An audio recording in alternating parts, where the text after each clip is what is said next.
Pakistan maritime security agency की जानब से इंटरनेशनल एक्सरसाइज बाराकोटा 2024 का आगाज हो चुका है, जो कि 3 दिन तक मुसलसल जारी रहेंगी।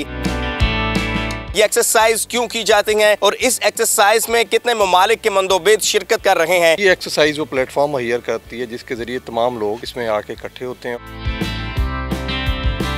CEO PMS ship Kolachi captain Tayyab Wadood साहब हमारे साथ मौजूद हैं। अच्छा सर, बताइएगा कि इस एक्सरसाइज का क्या मकसद है और ये 12th एक्सरसाइज है, कितने ममालिक के मंदोबेद ने शिरकत की और बुनियादी तौर पर मकासद क्या है इस एक्सरसाइज के। बाराकोटा एक्सरसाइज जो है वो पिछली 11 दफ़ा हो चुकी है, इस दफ़ा 12वीं एक्सरसाइज हो रही है। इस एक्सरसाइज का बुनियादी मकसद जो है वो पाकिस्तान में अगर ऑयल स्पिल हो जाए तो उसको कैसे कंटेन करेंगे उसकी प्रैक्टिस करना है, क्योंकि अगर कोई भी ऑयल स्पिल होता है तो उसमें बहुत सारे लोगों का रोल होगा, जिसमें गवर्नमेंट की एजेंसीज़ भी होंगी, ऑयल मार्केटिंग कंपनीज़ भी होंगी और उसके अलावा दूसरे अदारे भी होंगे जो कि इसमें शामिल होंगे।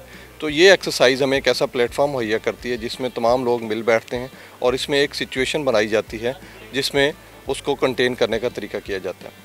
कल जो है वो एक्सरसाइज का पहला दिन था जिसमें इफ्तिताही तकरीब हुई और उसके बाद इसमें मैरीटाइम सेमिनार हुआ जिसमें इस चीज़ पर गौर व फिक्र हुआ कि पाकिस्तान में और बैनुल-अक़वामी तौर पे क्या तरीक़ाकार चल रहा है ऑयल स्पिल को कंट्रोल करने का।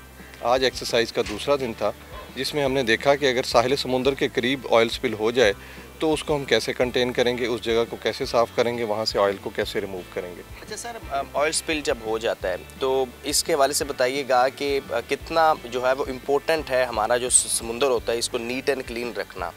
दुनिया भर में क्या एक्सरसाइज की जाती है और जो पाकिस्तान मैरीटाइम सिक्योरिटी एजेंसी है जिसकी प्राइमरी ड्यूटी है वो किस तरह अपना जो है वो प्रोफेशनली अबूर रखती है पाकिस्तान के सी को जो है वो प्रोटेक्ट करने में। ये 2003 में एक शिप था MT तस्मान स्पिरिट जो कि कराची पोर्ट में इंटर होते वक्त ज़मीन में धंस गया।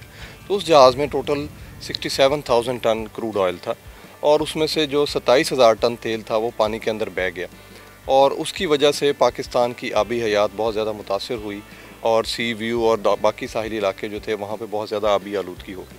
उसकी वजह से हमारी फ़िश और बाकी आबी हयात ही मुतासर हुई और हमारे बहुत ज़्यादा जो है वो इकनॉमिक लॉस हुआ। उसके बाद सोचा गया और देखा गया कि ये मसला क्या हुआ और उसको कैसे हल करना है। तो पता लगा कि इसमें बहुत सारे लोगों की ड्यूटीज़ हैं और सबको एक जगह पे इकट्ठा करने की ज़रूरत है। तो फिर एक्सरसाइज बाराकोटा का इनेकाद शुरू किया गया। तो 2007 में पहली दफ़ा जो है national marine disaster contingency plan बना। तो ये एक्सरसाइज वो प्लेटफॉर्म मुहैया करती है जिसके ज़रिए तमाम लोग इसमें आके इकट्ठे होते हैं और उसको करते हैं। इसी एक्सरसाइज की सक्सेस में से एक ये है स्टोरी कि एक्सरसाइज की वजह से उस national maritime disaster contingency plan को अपडेट किया गया 2019 में।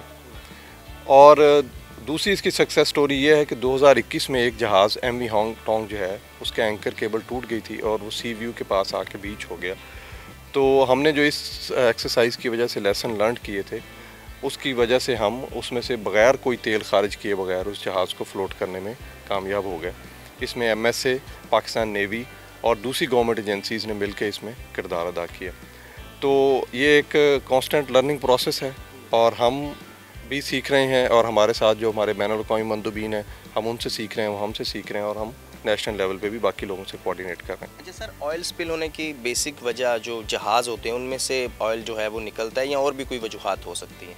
हाँ जी, जो शिप्स होते हैं उनकी बॉडी जो है अगर वहाँ पे कोई डैमेज हो जाए और उसकी वजह से तेल जो है वहाँ से रिसना शुरू हो जाए तो एक तो वजह ये हो सकती है। दूसरा, जैसे कुछ ऑयल टैंकर्स जो हैं जब वो वापस जाते हैं तो वो खाली हो जाते हैं, तो वो हल्के हो जाते हैं, तो उसमें वो सी वाटर भर के लेके जाते हैं ताकि, और जब उन्होंने अगली पोर्ट पे जाना होता है तो उससे पहले वो सी वाटर को निकालते हैं। तो जो टैंक्स के अंदर गंदा ऑयल होता है सारा वो भी इन्वायरमेंट में चला जाता है।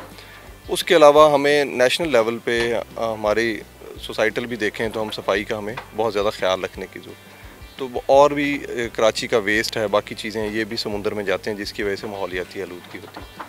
तो एक तो इंटेंशनल है ऑयल स्पिल जो कि किसी डैमेज की वजह से हो सकता है, एक अनइंटेंशनल है जो कि पानी में बाकी जो मादे हम खारिज कर रहे हैं उनकी वजह से भी हो रहा है। चलिए सर, बहुत शुक्रिया, थैंक यू वेरी मच। हमारे साथ कैप्टन तैयब वदूद साहब मौजूद थे जिन्होंने तफसील के साथ इन एक्सरसाइज के मकासद के बारे में बताया और बिलखसूस समुंदर में जो कि पोल्यूशन होती है और समुंदर को महफूज रखने के लिए और बिलखसूस आबी हयात को महफूज बनाने के लिए जो है वो क्या क्या इक़दामात कर रही है पाकिस्तान मैरीटाइम सिक्योरिटी एजेंसी।